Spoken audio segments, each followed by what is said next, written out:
The topic is the minority community and finance in the AIDS struggle. Of course, we have with us the Executive Director of Streetworks, Mr. Ron Crowder.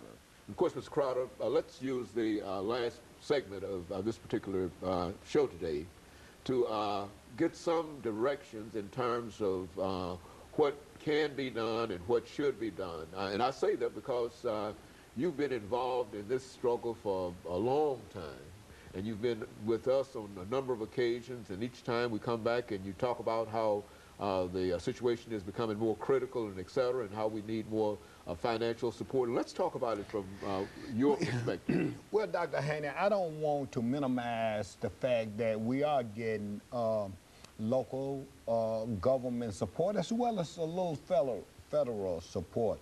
But what I am saying is, once again, I want to reiterate the fact that African Americans account for about 3/4% of all new HIV infections. But African Americans are not supporting financially the fight of this epidemic. You know, we do free HIV testing, we do HIV prevention, we do direct care services to people who are living with HIV. We provide emergency financial assistance to those people who are too sick to work. We pay their rent, we pay their utility bills. We do a lot of work, but the minority community, which is a recipient of much of this work. 90% of the people that we serve are the recipients of these services, and they have family members, church members, who are not adequately, I would say adequately, I'm not saying everybody, supporting the mission of our work. And they can do that by making donations to Streetworks, who are located at, you can make the check out to Streetworks. We're part of United Way. If they give to United Way on their job, they can designate their money to Streetworks. There's a number of ways. I want to give my telephone number out where people can call and find out how to make those donations if they want to do that. 615-259-7676. If it's in the form of a check, you make that check out to Streetworks. We will give out my addresses. The mailing address is too long. It's Chickamauga Avenue, and that's a long way to spell it. So you can call the office, and we will tell you how to do that. We are in the process now of updating our website where they can make those donations online.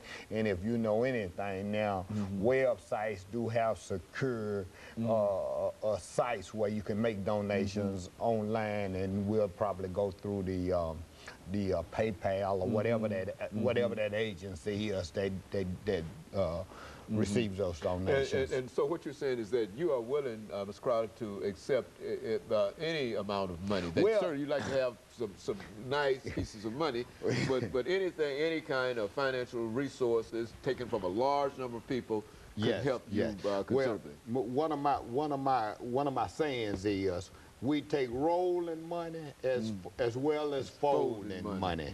But Dr. Haney, as you know, there are some very large African-American churches in this city. I won't go as far as to name them, but they know who they are.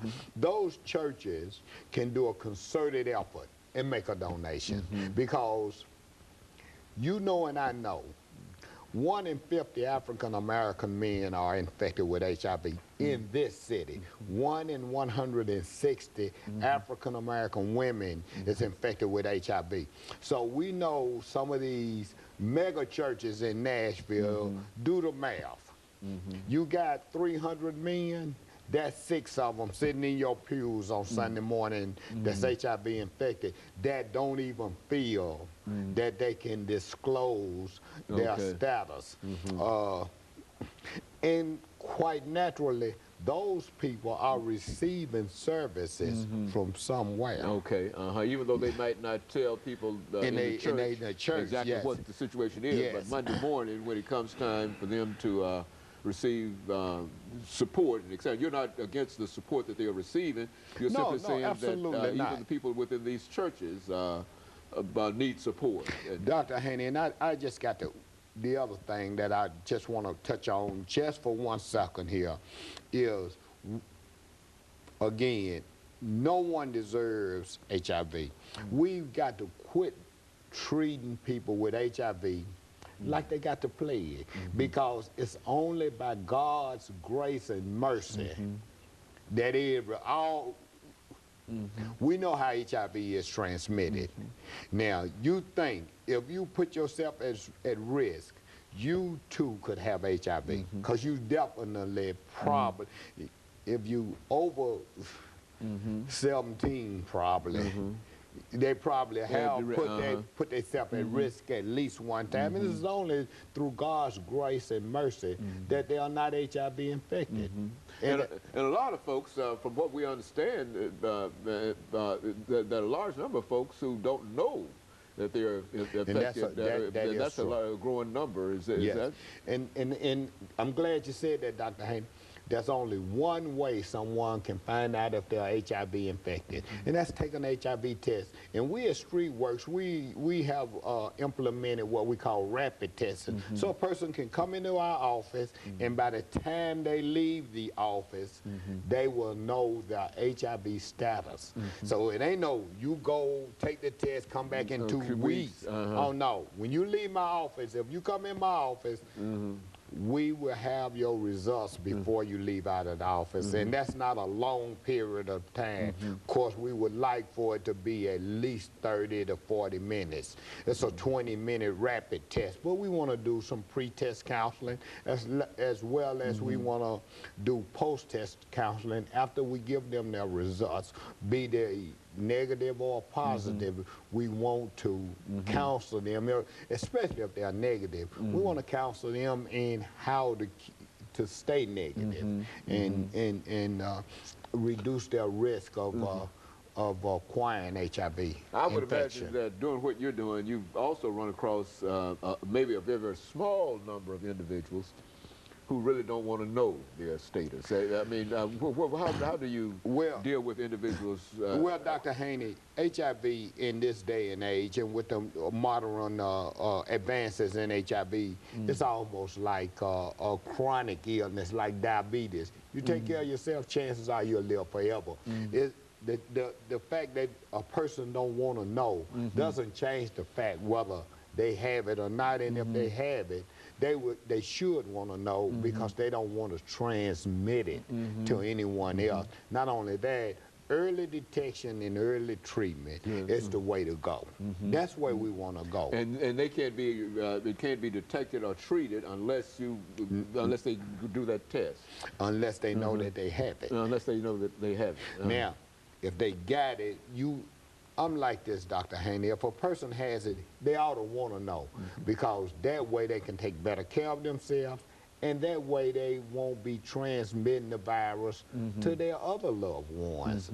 That's, yeah, but we do run into that a lot. People saying, you know, if I got it, I don't want to know. I ain't going to do nothing but worry myself. Well, HIV ain't like it was in '81. They still living in 1981 when HIV was a death sentence. HIV is almost like diabetes now. You know, you take your insulin, you can live forever.